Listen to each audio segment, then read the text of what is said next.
नमस्कार, मैं डॉक्टर पारुल मिश्रा आप सबका स्वागत करती हूँ। आज हम पढ़ने वाले हैं बिहारी रत्नाकर, है ना। जी हाँ, जगन्नाथ दास रत्नाकर की जो टीका है, मतलब संपादन इन्होंने किया है बिहारी रत्नाकर के नाम से। ठीक है, इसकी भूमिका किसने लिखी? तो इसकी भूमिका लिखी है बच्चन सिंह ने। ओके, बच्चन सिंह ने इसकी भूमिका लिखी। आज हम भूमिका पढ़ेंगे जगन्नाथ दास रत्नाकर की भूमिका। ठीक है, क्योंकि ये जो किताब है ये मध्य प्रदेश असिस्टेंट प्रोफेसर, है ना, सेट में, मध्य प्रदेश सेट और यूजीसी नेट सब में ये लगा हुआ है बिहारी रत्नाकर। ठीक है, बिहारी रत्नाकर से दोहों का क्रम पूछा गया है, 1 से 50 दोहे, 1 से 60 दोहे।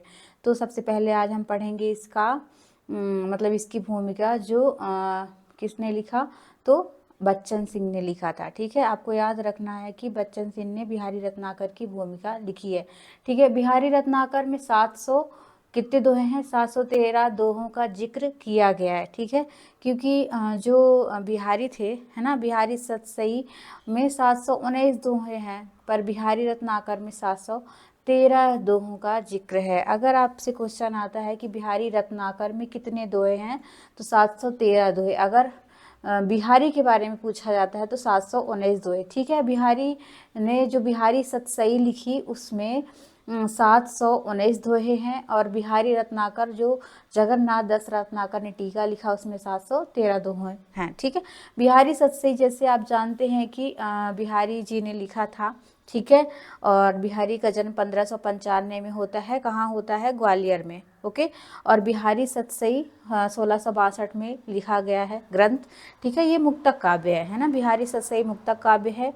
और दोहों की संख्या 709 है, ब्रजभाषा में लिखा गया ये काव्य है। ठीक है, आगे चलते हैं। जो बिहारी सतसई है इसमें 3 पुस्तकों का प्रभाव पड़ा, गाथा सप्तशती, आर्या सप्तशती और अमरुक शतक का। ओके, तो जो बिहारी सतसई पे क्वेश्चन पूछेगा कि किन किन पुस्तकों का प्रभाव पड़ा है ना, तो आर्या सप्तशती, गाथा सप्तशती और अमरुक शतक का। ओके, आगे चलते हैं, हम पढ़ते हैं भूमिका, है ना। भूमिका से जो भी क्वेश्चन आते हैं हम आज देखेंगे। बिहारी रत्नाकर की भूमिका बच्चन सिंह ने लिखी है। ओके, बिहारी रत्नाकर बिहारी सतसई पर लिखी हुई एक अद्वितीय टीका है। यह अपने आप में स्वयं क्लासिक हो गई है। इसके लेखक जगन्नाथ दास रत्नाकर हैं, है ना। इनका जन्म 1866 से होता है 1932 तक इनका समय था, बिहारी जगन्नाथ दास रत्नाकर का। ओके, बनारस के शिवाला घाट के रईस थे। कौन? जगन्नाथ दास जी। उन पर बनारसी विद्वता की गहरी छाप थी। संस्कृत, अपभ्रंश और ब्रज की बारीकियों को जानने वाले व्यक्तियों में बेजोड़ थे। वे ब्रज भाषा का परिनिष्ठित, ब्रज भाषा का अंतिम श्रेष्ठ कवि कहा जाता है। अगर यहाँ से क्वेश्चन पूछ दिया कि बच्चन सिंह ने किसके लिए कहा है ना, उन्हें ब्रज भाषा का परिनिष्ठित, ब्रज भाषा का अंतिम श्रेष्ठ कवि कहा जाता है। किसको कहा जा सकता है? तो जगन्नाथ दास रत्नाकर को। ठीक है, यूं ब्रजभाषा में कविता लिखने का क्रम चलता रहा है, पर बिहारी की चुस्ती, मतीराम और पद्माकर का टकसीलीपन केवल उन्हीं में दिखता है। किनमें? जगन्नाथ दास में। इसके लिए उनका उद्धव शतक, गंगावतरण दृष्टव्य है। ठीक है, इनके काव्य हैं। किंतु कहना ना होगा कि रत्नाकर की यश की कीर्ति का आधार बिहारी सतसई था। ठीक है, जो इन्होंने संपादन किया बिहारी सतसई का, तो इनकी यश का मतलब कीर्ति जो थी इन्हीं की, मतलब बिहारी सतसई की वजह से थी। ठीक है, बिहारी सतसई केवल टीका नहीं है, सतसई संपादन भी है ना। टीका का जितना महत्व है उससे कम संपादन का नहीं है। मानस का संपादन कई बार हुआ है। मानस का, रामचरितमानस के बारे में बात हो रही है कि मानस का संपादन कई बार हुआ है। जैसे कि पद्मावत का भी हुआ है, पर रत्नाकरी संपादन के बाद बिहारी सतसई का संपादन नहीं हुआ।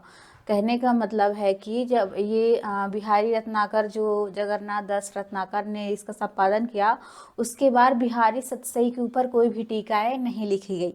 ठीक है, लाला भगवान दीन ने बिहारी बोधिनी नाम से सतसई की टीका लिखी थी।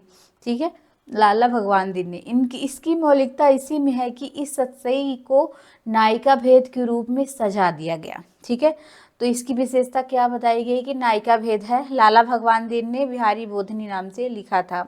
लाला जी की देखा देखी कई लोगों ने सतसई को रीत के खाते में हाँक दिया। आश्चर्य है कि शुक्ल ने जैसे पंडित ने भी इन्हें, मतलब रामचंद्र शुक्ल जैसे पंडित ने भी इन्हें रीति ग्रंथकार कवियों के खाते में डाल दिया है। आचार्य हजारी प्रसाद द्विवेदी का कहना है कि साधारण विश्वास किया जाता है कि इस कवि ने अपने सतसई की रचना कीर्ति काव्य की दृष्टि से ही की थी, क्योंकि उनके दोहों को देखकर यही अनुमान होता है कि किसी न किसी नायिका का लक्षण उनके मन में अवश्य उपस्थित था। पुराने सदस्यों, है ना, पुराने सहृदयों को भी यह बात लगी थी, क्योंकि कभी कभी इन दोहों को नायिका भेद के उपक्रम से सजाया गया है। नए सहृदयों को भी अनुभूति हुई कि, परंतु इस बात से लेकर न केवल यही सिद्ध होता है कि बिहारी के प्रसंग रीति मनोवृत्ति के सहृदय थे। स्वयं बिहारी भी रीति ग्रंथों के अच्छे जानकार रहे होंगे। यहाँ पे रहे होंगे लिखा है, ठीक है। बिहारी रीति ग्रंथकार अच्छे रहे होंगे, पर इसमें संदेह नहीं कि किंतु उनके प्रत्येक दोहों में किसी न किसी नायिका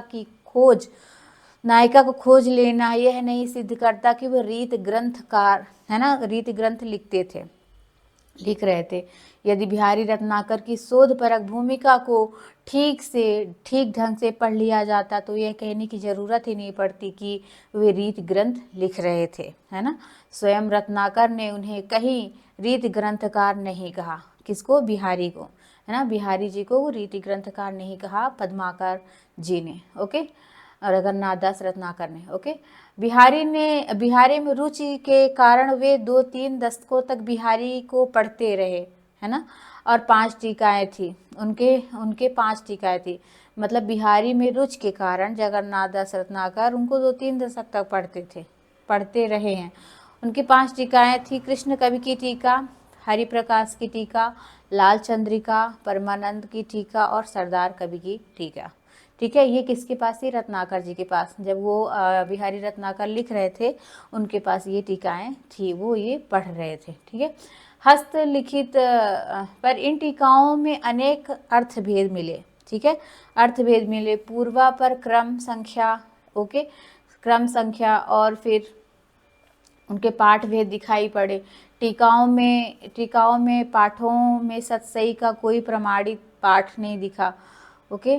और यहाँ पे निर्धारित हो सकता है कि उन्होंने प्रतियों की तलाश शुरू की, ठीक है, प्रतियों की तलाश शुरू की, और शुरुआत में कुछ प्रतियां भी मिली। उन्हें एक प्रति मिली लक्ष्मी नारायण से, ठीक है। अब यहाँ पे लक्ष्मी नारायण से उनको प्रति मिली थी, ठीक है, जिससे वे रत्नकुबरी के प्रति कहा गया, ठीक है, जिससे वे रत्नकुबरी प्रति कहा गया। दूसरी प्रति कहाँ मिली? गोविंद नारायण से, ठीक है, गोविंद नारायण मिश्र से मिली, और जो किसी गिरिलाल के लिए, मतलब गिरिलाल के पढ़ने के लिए लिखी गई थी। इन दोनों में रचनाक्रम एक ही प्रकार का था। मतलब जो लक्ष्मी नारायण से मिली थी और जो गिरिलाल से मिली थी, दोनों में रचनाक्रम एक ही था। रत्नाकर जी के एक विश्वस्त पंडित जयपुर के पुस्तकालय में, राजकीय पुस्तकालय में सतसई की 2 प्रतियां ले आए, ठीक है। एक प्रति उन्हें गांव से मिली, जो राजकीय पुस्तकालय कुंवर राम जी सिंह वाली प्रति विशेष रूप से महत्वपूर्ण है। कहते हैं कि बिहारी ने स्वयं मिर्जाराज जय शाह के पुत्र रामजी सिंह के लिए स्वयं लिखवाया था, किंतु केवल उसमें कितने दोहे थे? 493 दोहे थे। खास बात यह है कि इन 5 प्रतियों में दोहों का क्रम एक सा था, ठीक है। 5 प्रति जो उनके पास थी, आपने पीछे देखा, 5 प्रति यहाँ पे थी, ठीक है। तो इन 5 में दोहों का क्रम 493 ही था, ओके। रत्नाकर जी का अनुमान है कि रामजी सिंह वाली प्रतिज्ञा स्वयं बिहारी ने ही लिखवाई होगी, ठीक है। तो ये राम जी का अनुमान था कि जो बिहारी सतसई वाली टीका है, मतलब राम जी वाली, तो बिहारी ने ही इसको लगवाया था। यह पर महज साहित्य अनुमान है। वे स्वयं लिखते हैं कि बिहारी ने अपने सतसई में दोहों का कोई साहित्यिक या अन्य प्रकार के क्रम बांध होना, तो उन्हें एक टीकाकार से, मतलब इस प्रकार सा घालमेल करके क्रमहीन कर देना, ये तो किसी एक साहस ही होता है, ना कोई आवश्यकता रहती, ना अस्तुतः ये सतसई का जो क्रम पहल कोविद कवि ने किया था 1742 में लगाया, अंत में ये दोहा लिखा गया है कि ये 702 हरा सुकवि बिहारी दास बिनहि अनुक्रम ए भय मही मंडल सुप्रकाश। रत्नाकर को सतसई की जो प्रतियां मिली उनका क्रम एक ही तरह का था, मतलब जो जगन्नाथ दास रत्नाकर के पास जो सतसई की टीकाएं थी उसका क्रम एक ही प्रकार का था। बिहारी रत्नाकर में वही क्रम रखा गया है। ओके, जो हम पढ़ रहे हैं। अपने संपादन के लिए उन्होंने मुख्य रूप से 2 ग्रंथ लिखे, है ना। 2 ग्रंथों को लिया, मतलब जब वो संपादन कर रहे थे बिहारी रत्नाकर जो हम पढ़ रहे हैं, इसके लिए उन्होंने लाल चंद्रिका और सरदार कवि की टीका ली, है ना। तो लाल चंद्रिका ली और सरदार कवि की टीका। बिहारी रत्नाकर में 713 दोहे हैं। दोहों की संख्या का निर्धारण मानसिंह वाली टीका रत्न कुंवरी वाली पुस्तक के आधार पर किया गया। ठीक है, तो यहाँ से क्वेश्चन पूछ सकता है कि जो अगर जगन्नाथ दास रत्नाकर ने दोहों की जो संख्या है कहाँ से ली, तो मानसिंह वाली टीका से ली है। पाठ को शुद्ध करने के लिए रत्नाकर को बहुत श्रम करना पड़ा, जैसे नैक, नौ, नौक, नैकू, नेक शब्द रत्नाकर ने प्रतियों में आई संख्या और व्यवहारिक नियमों के परिप्रेक्ष्य में शुद्ध किया, जहां इसे क्रिया विशेषण के रूप में प्रयोग किया गया। ओके, इसी तरह अन्य शब्द भी हैं। टीकाओं के पाठों में 10-10 अथवा 20-20 दोहों के बाद कोई भक्तिपरक और नीतिपरक दोहा भी रखा गया है। ठीक है, तो ये भी क्वेश्चन पूछा जा सकता है कि जो रत्नाकर ने लिखा है तो उसमें भक्तिपरक नीतिपरक दोहे हैं कि नहीं है, तो बिल्कुल हैं। 10-10 20-20 दोहों के बाद भक्तिपरक दोहे आते हैं और नीतिपरक दोहे आते हैं, मतलब 10 दोहे हैं उसके बाद एक भक्तिपरक दोहा है और 20-20 दोहे आते हैं उसके बाद नीतिपरक दोहा है। ओके, संपादन सटीक ऐसी विधानस हिंदी में अन्यत्र कहीं नहीं मिलेगी। आज के वैज्ञानिक पाठालोचक रत्नाकरी टीका से बहुत कुछ प्राप्त कर सकते हैं। जहाँ तक कि बिहारी के दोहों के अर्थ का सवाल है, बिहारी रत्नाकर के अतिरिक्त कोई विकल्प ही नहीं है। ठीक है, तो ये रहा बच्चन सिंह का। बच्चन सिंह ने भूमिका लिखी है, इसको हमने देखा। अगर आपको क्लास अच्छी लगती है तो लाइक करें, अपने दोस्तों के साथ क्लास को शेयर करें। धन्यवाद।